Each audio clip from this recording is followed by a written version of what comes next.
Welcome to the On the Pen podcast with your host, Dave Knapp.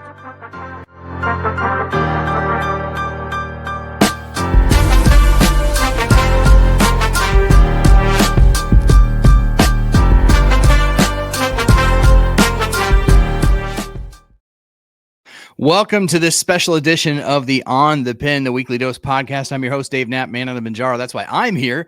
You are on the pen. Wegovy, Saxenda, Victoza, Trulicity, Mounjaro, Zepbound, Compound. That pen is what we talk about each and every week, and we've got a really great interview lined up today for you. Really excited to bring you our second interview with Mr. Geoff Cook. Geoff is the CEO of Noom. You've probably heard of Noom, the telehealth company that's out there that's kind of doing things a little bit differently than some of the other places out there. I'll let Geoff kind of tee that up, but he's been doing some really cool stuff lately.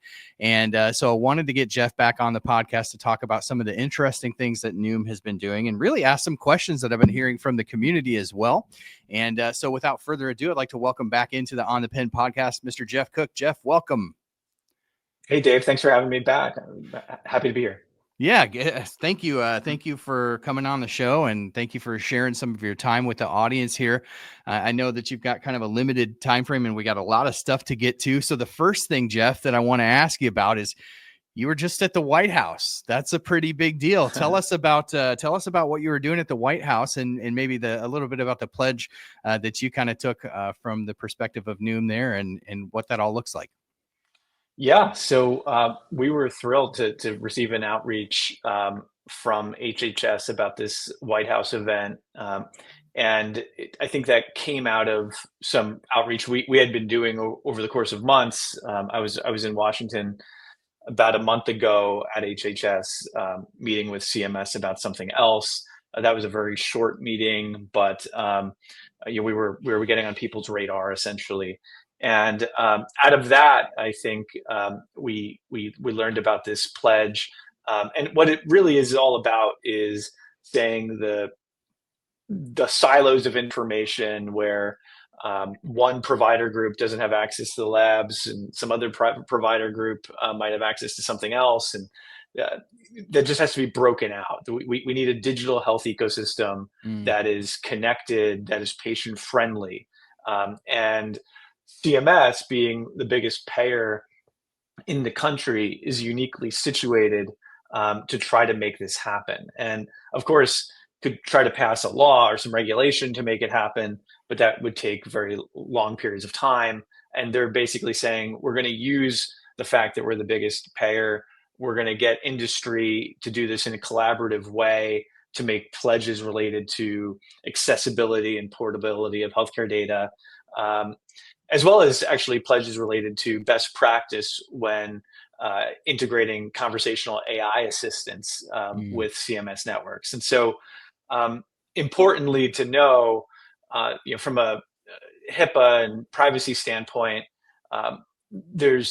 everyone involved in this pledge must still follow the law. The laws haven't changed. The high standards for privacy must be kept.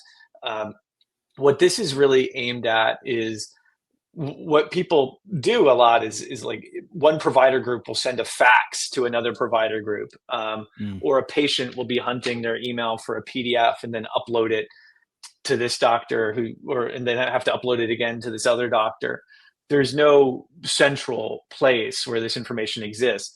And that's actually insecure, because as the second that person's PDFing something and then just shooting it out into the ether, becomes much more likely to be compromised in the future. And so this concept of this data portability, data accessibility, it actually improves data security too. So we were thrilled to be even considered. The pledge experience was really interesting. There was a bunch of people in a room, Dr. Oz, among others, including the acting administrator of Doge, spoke. Various companies, including many of the biggest AI companies in the world, like OpenAI, Microsoft AI, also the biggest health plans in the world or in the U.S., some of the larger provider groups, and then certain digital apps, kind of all signed different pledges, but all related to the same thing. Because the way CMS sees it is they need the EMR, the data that's locked in the EMR, to also transit its way to become valuable to the provider providing care. And then that information may well be interesting to, or the patient may wish for that information to also go to the application where they're receiving telemedicine services. And so it really, they're taking this kind of holistic, in the sense of this total ecosystem view, because if you don't, you know, it's not particularly patient friendly. But a guiding principle of this whole thing is the patient, you know, has to opt in to the data exchange. So of course, you know, Noom doesn't get access to data unless the person consents.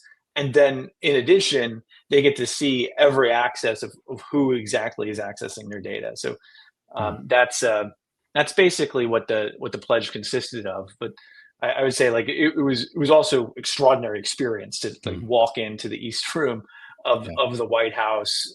The president also did an event related to this there, and even mentioned Noom by name, which was astonishing. Yeah, a very cool experience, I'm sure.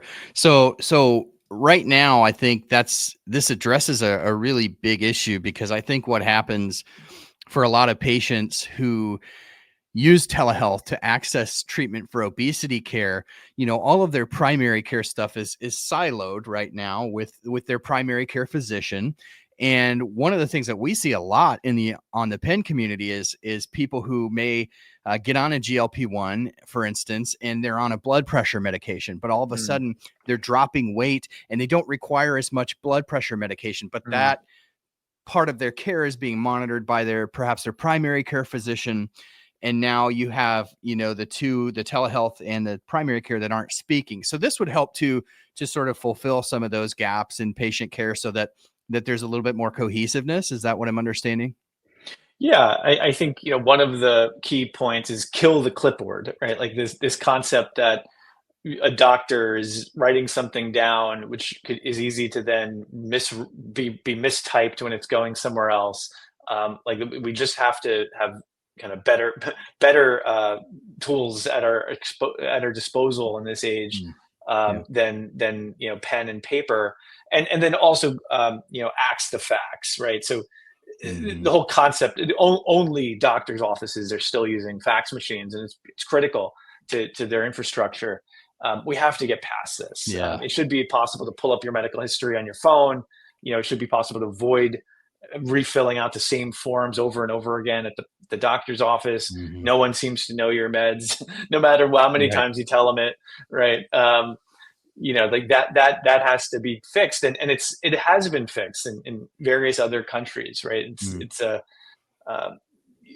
where there is more centralization and there's been more point put on it, that has been fixed. It's a little harder to fix things here. I think the White House on down is committed to making this data portability, data accessibility, really modernizing the digital footprint of healthcare, so that patients can actually access the records, not have to have faxes, you know, transiting the ether, and ultimately have access and know who's accessing their data.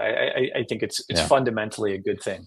Yeah, absolutely. I think that will lead to better care ultimately. I went to buy a couch like 10 or 12 years ago, and the whole process blew my mind, because as we're looking at couches and we get to the part where, you know, they need to run information back and forth between their home office, they started using a fax machine, and this was like 10 or 12 years ago, and it blew my mind. I was like, what do you guys use fax machines for? And the guy was like, I hadn't seen a fax machine in years. And he's like, well, this is just how our office likes to do it. And it blew my mind, buying a couch, that's how information was being shared at that time. So to certainly think of our medical records in this day and age with AI and all of the tools that we have to make that a more seamless experience for patients. And like you alluded to, Geoff, like not having to fill out the same bit of information, you know, 3 different times in a week when you're trying to get care for something is just something that definitely needs to be addressed. Well, kudos to you and kudos to the Noom team, because that's a pretty cool experience to be able to get to go to the White House and then have the leader of the free world mentioning your company by name. So kudos to you on that. That's really exciting that you got to be a part of that. Yeah, I had a chance to actually shake RFK's hand. He actually had some interesting remarks at the start of the event too about actually art and the White House art and how important art is to flourishing, which he kind of riffed on that for a little bit, which I thought was interesting. And then also had a chance to connect with Dr. Oz, as well as some the Doge administrator, Amy Gleason, had a key role to play as well in the announcement. Yeah, obviously, this all tracks in line with efficiency, and especially when you relate it to CMS and Medicare and just doing things more efficiently and reducing costs and friction and getting care for those on those government programs. So excellent, very cool. One of the things that I've harped on here for a couple years when we talk about sort of this conversation about just the medical system in general in this country and the problem of obesity specifically, is that we have the tools right now. We have the tools to fight obesity pretty effectively. And if not this for some people, then certainly the next generation of these medications, whether it be some of the procedures or some of the medications that are coming down the pipeline.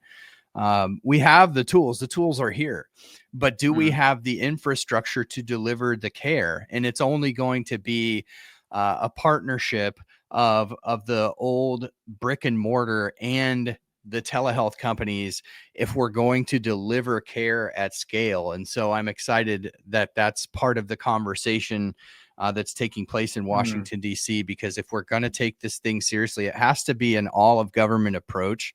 And it has to maximize and leverage the tools that are out there to do it. So very exciting stuff. A couple other things that have come up, Geoff, that I wanted to bring up with you today. A couple of things that have been questions that I've gotten just very organically from the community on different topics that we've discussed. Now, one of the things that you have announced recently with Noom is this new microdosing GLP-1 program. And it's been a really hot topic in the GLP-1 community because I think some had brought up the idea, some providers had brought up the ideas of microdosing these for people who maybe did not have obesity, but could see some health benefits to microdosing these medications. But you're talking about microdosing in terms of even potential weight loss. Now, curious to hear a little bit about that program and sort of how you're justifying that being sort of a viable treatment for folks when the studies are showing, like more of a dose dependent approach to GLP-1s for weight loss. What's kind of your mindset and ethos behind that? Sure. So, I think starting with what are the problems that we see and like why someone might either not begin a GLP-1 or may discontinue a GLP-1 today. Two of the major reasons are side effect profile. So they experience a side effect and that keeps them from it. The other is not wanting to experience a side effect. And so they know that these medications come with side effects. Various studies show 70+% of people will experience various side effects. And they just don't want to deal with it. So they never begin. So side effects is one big bucket. And then of course, cost, the cost of the medication for many people, it's not covered or it's a significant out of pocket. And there's very real cost to the medication. And so our clinical team basically looked at the data we have on our GLP-1 RX program, which is a very popular program used by many tens of thousands of people a month, and said, well, what if we didn't go up to the higher doses? What if we constructed a program that leveraged only the lower doses? And there's a certain truism, right? Like on microdose, no one says the same thing when they're saying microdose. Right. Microdose has no well-defined term. So for Noom, the way we think about it is that's 25% of the high maintenance dose. So that's what that's what we term microdose. We had to give it a definition, and that's how we defined it. And then by that definition, 70+% of folks will experience no side effects. They won't report any side effect at all, while still experiencing 5 to 10% body weight loss based on their body weight. So significant material weight loss without side effects. And we thought, well, and then of course the price is cheaper. Rather than start at $149 the first month and then $279, which is what the GLP-1 RX program starts at, it's instead $119 and $199. So because it's less medication, we're able to then pass it along. So it was really aimed at addressing both the fact that these meds do cause side effects, and the side effects are non-trivial for some, and they certainly lead to discontinuation. Studies have shown that, as well as the cost side. Now, you asked an interesting question about the studies and like what's the science on this say. The science is actually reasonably clear and has been so for some time. Of course, there is a dose dependent dose response dependency. Up to a limit, the higher the dose, the higher the medication, or the higher the dose, the higher the weight loss, up to a limit. But if you go into the New England Journal of Medicine study that Lilly did, or that in any event was dealt with Tirzepatide, they show that 33% of the max dose, so 5 milligrams, drove 72% of the weight loss versus the highest dose, 15 milligrams, right? So you got 72% of the weight loss on 5 milligrams, and you had a better side effect profile as well on the 5 milligrams. There wasn't an exactly the same study, but something very much like it on the semaglutide side, also published in New England Journal of Medicine, that showed material weight loss at 20% and 40%, the max dose of tirzepatide. So that would be 0.5 and 1. And so we, for the new microdose program, we access up to semaglutide. That's right? That's on semaglutide, yeah. So on semaglutide, 0.5 and 1. And so in the New England Journal of Medicine study showing pretty material weight loss. And so for our program, the new microdose program, we access up to 0.6 as part of that program. Now, of course, if somebody's plateaued on 0.6 and their clinician agrees, they could be qualified for the next program, the GLP-1 RX program, and access it. So we view this as kind of the easiest way to get started on GLP-1. There's kind of an on-ramp from the microdosing program to the regularly scheduled GLP-1 program. Is that what I'm understanding? That's right. So basically, we designed it to be an easier way to get started. Okay. Why aren't people on GLP-1s today? They're worried about side effects, or they encountered them. They're worried about cost. So how do you make this friendlier to them? Yeah. One of the things that's interesting, it's kind of topical right now, is because we just got the data from orforglipron, which is the small molecule GLP-1 that Lilly's going to be bringing to market sometime early next year. One of the things that I found interesting, because this is a topic, Geoff, that I think is really pertinent to the GLP-1 community, because we hear from the medical community and the research community all the time, like side effects. People are dropping off these medications for side effect purposes, side effect reasons, et cetera, where I would tend to argue the community here, within the community, the larger response that I get is accessibility is the drop off. Now, if you look at the orforglipron study that just came out, there was a 29% drop off in the clinical trial for people who were using orforglipron. 29% is a pretty big number, but I would argue when you look at the flip side of that coin, 24% on the placebo dropped out too.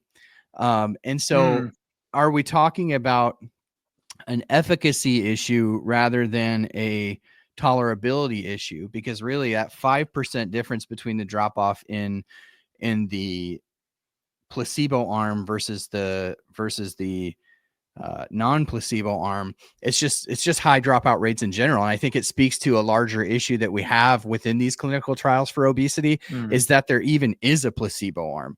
Like, in a diabetic study, we just saw really interesting data on Tirzepatide when they compared it to dulaglutide, Trulicity for heart MACE outcomes.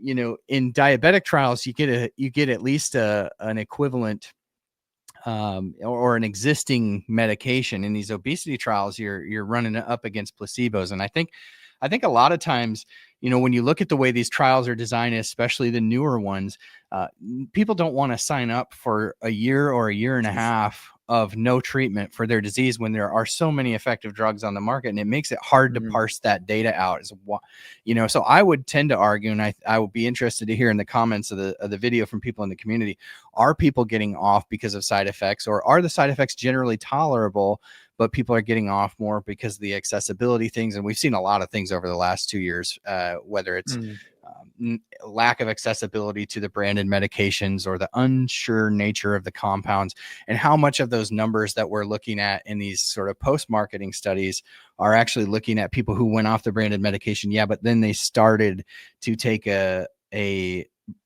compounded medication. And again, to our earlier conversation, that information is sort of siloed, right?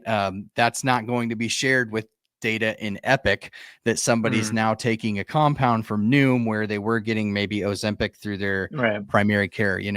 So I think that data is generally just kind of hard to parse out and make sense of.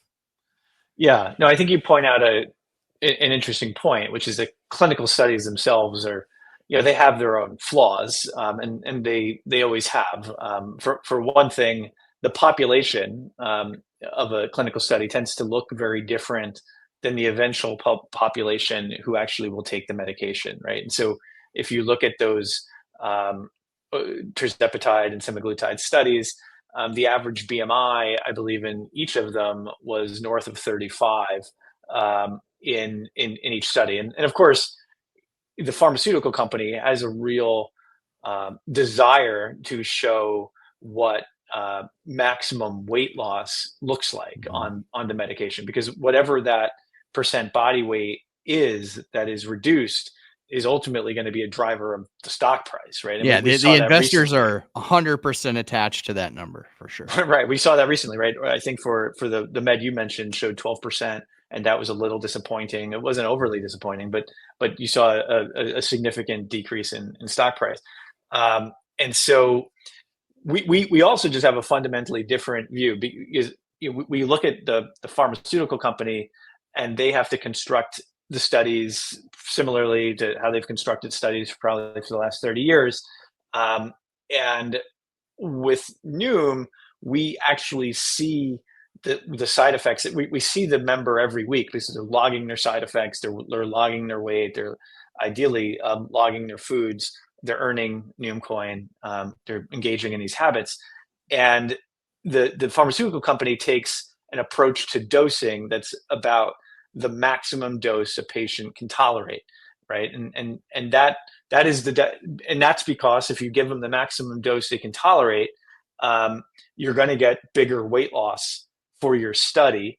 And in the context of a clinical trial, there's actually, it's hard to leave a clinical trial. People do leave it, and you mentioned that the discontinuation rate, but it's actually hard to leave because someone's following up with you. They really don't want you to leave the trial because it messes with the data. And so the trial is designed to keep you on it. And so if 30% of people are leaving the trial, it's probably going to be a higher discontinuation rate in the wild. Our approach is not the maximum dose you can tolerate. It's about the lowest dose to achieve your health goal. And we do titrate you up, but a doctor is making a decision in light of your weight loss speed, your weight loss goal, as well as your side effect profile. Should that titration decision be up, down, or the same? And I think we have a data set that is quite unique and differentiated, which is you have tens of thousands of people regularly logging their medication side effects, weight, and habits.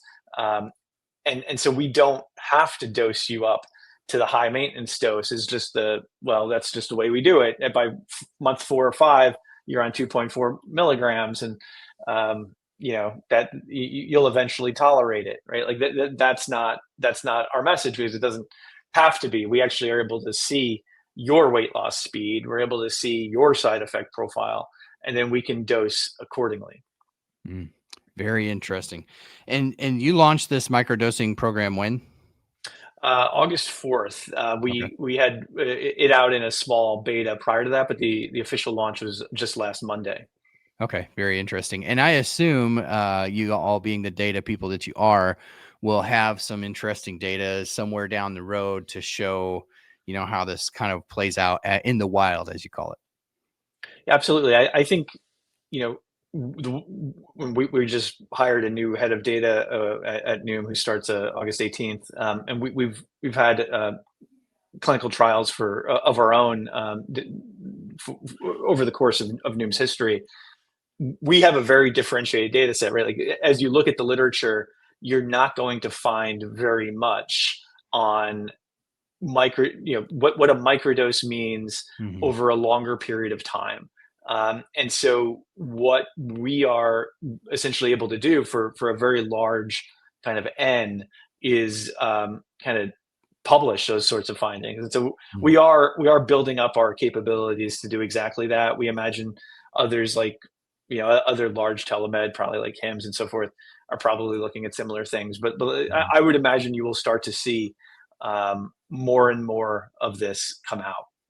Yeah, I think people are eager to look at data on this, because, again, like you said, even the definition of microdosing, we put out an article on our Substack maybe 3 or 4 months ago, just trying to at least within the creator community, those of us who talk about our journeys on these medications, just to bring some succinct language around what do people mean when they talk about microdosing, because as we kind of put it out there, microdosing for us is a fraction of the lowest commercially available dose, right? But that's not how you're really defining a microdose. Right. You're defining it as a fraction of the higher maintenance doses.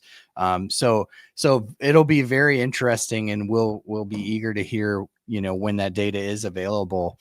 And we do start below the lowest commercial dose, but yes, we do go up to 25% of the highest commercial dose as part of that program. And I think the other aspect of microdose, and I've actually and I mentioned this for the first time recently on a LinkedIn post. I also microdose and have been microdosing GLP-1 since October of last year. And my A1C was a little high. It was kind of touching pre-diabetes levels. And I basically said, sure, ended up taking, half the lowest dose of a commercial, and saw kind of an immediate improvement. I wouldn't say immediate, but I took my blood at the time. I took my blood 6 months later. A1C, went down to about 5.3. But then as part of that process, I also lost 12 pounds. But I also kind of understood on that N of 1, I definitely felt like the motivation to eat healthy was just easier to sustain.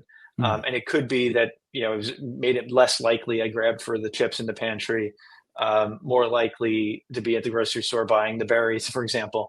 But like, I do think that probably just added up to maybe a few hundred calories a day, which over time added up. But I also found that because I had that kind of improvement over the course of 6 months and was cognizant of it, it made me want to habit stack. And I previously, of course, running Noom, you might think, well, shouldn't you be the most optimized person?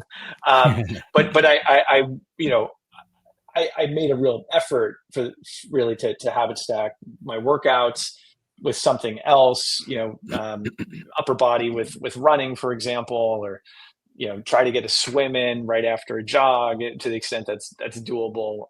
But essentially chaining these habits together, and I haven't traditionally done that.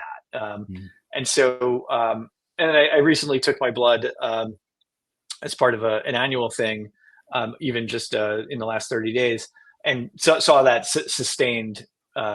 It didn't really further come down, but I saw it sustain.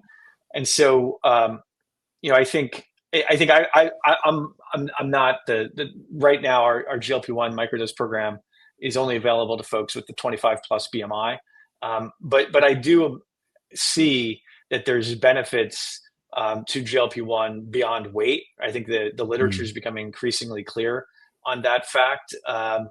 And from reduction in C-reactive protein, reduction in inflammation biomarkers, to even capillary function in the heart. There seems to be some real benefits, and I think people below 25, we're not there yet as Noom, but I do think that's where the puck is heading. Where I agree. You have to, yeah, I agree. We've covered a couple of very interesting studies that have come out of some of the cardiology conferences and the endocrinology conferences that are showing really positive things. As you alluded to, the semaglutide showing that it is actually acting in the cells of your heart to really help, especially people who have had a heart attack or a major cardiovascular event, to help sort of re-engage some of those parts of the heart that normally post heart attack don't open back up, right? And so it's very, very interesting stuff going on there. And I agree, not a medical professional, not financial advice. I always have to give that caveat, just a guy learning about this stuff. But when I look at these medications, it's hard to argue that some dose of these medications may be beneficial for most people in the United States, whether you want to get into the standard American diet and some of the things that we've been exposed to over the years that maybe have messed with our gut microbiome or made our bodies. One of the studies that I like to look at is people who are obese and diabetic have an exorbitantly high amount of DPP-4, which lives like its sole purpose is to break down these nutrient stimulated hormones like GLP-1. So if you're a little deficient in them, the cascading effects are a big deal. And I think these medications are going to be continually showing that there's some positive benefit for people. So maybe a little ahead of the curve, even with the microdosing stuff. Do you recommend for people who are not obese or overweight to look into microdosing GLP-1, or did you say that Noom is not quite there yet? We're not quite there yet. It's something we're I do think that's where the puck is heading. I think the program would be a bit different. I think the levels of medication would be lower. I think, if you look at what we've recently done, we rolled out our GLP-1 RX program. We learned a lot about what happens on the lower doses just by seeing the data come in. Now we have a population with this. It's going to probably err a little bit lower BMI than the GLP-1 RX program. We'll get more data. I do think if you're starting to think about GLP-1, microdose GLP-1 below 25, you would have to be really clear on what you're intending to show. And that might be blood biomarker improvement, right? And so then if that's the intention of showing blood biomarker improvement, then how do you do that in the most effective way? I think that would have to be built into that program. But to your point, I do think it's hard to imagine. A lot of ink has been spilt on metformin as a longevity supplement. There's some folks that think, well, it may not be one if your BMI is below 25, but if you're so few people have kind of optimized A1C, whatever that might be, right? Like the literature seems to suggest that even as you get down to, well, it'd be better to be 4.9, 5.0 than 5.3, right? But how many people are actually sitting there with a 4.9, 5.0, right? So with the kind of the food environment being what it is. And so I think that's where we're, I think, GLP-1s are likely to be shown. I don't think we're nearly at the point of having shown it. to be one of the more important things folks can just do for longevity generally. My assumption is that this is kind of where the puck is heading. But if you're thinking about kind of a longevity-oriented program of microdosing for someone below a 25 without essentially weight to lose, you'd have to be much more clear on and start at an even lower dose, even smaller titration steps. But I do fundamentally think that that's where kind of the puck is going. And I think GLP-1s are probably in a class by themselves versus other potential longevity interventions, right? If you look at maybe other peptides, it's hard to see anything quite as powerful or with as strong a safety record as a GLP-1. You look at SGLT2 inhibitors. I think that's also an interesting class. Metformin, I think the science is unclear on if the benefits are actually to be felt for folks under a 25 BMI. You look at rapamycin, obviously the safety profile isn't quite there yet. With some rapalogs, in the 2030s, it might get better. But I think ultimately, I think that's how I think about GLP-1s. I think eventually it's hard to imagine this isn't essentially in the water supply one way or the other. 100%. That's something that I've been sort of saying tongue in cheek for a couple of years now. You can only cover the data on this stuff for so long before you're like, okay, it's time to put this stuff in the water. So we got a couple minutes left and I don't want to waste them. There's one other thing that I wanted to get to if we had time. And that's this idea of a tapering off protocol.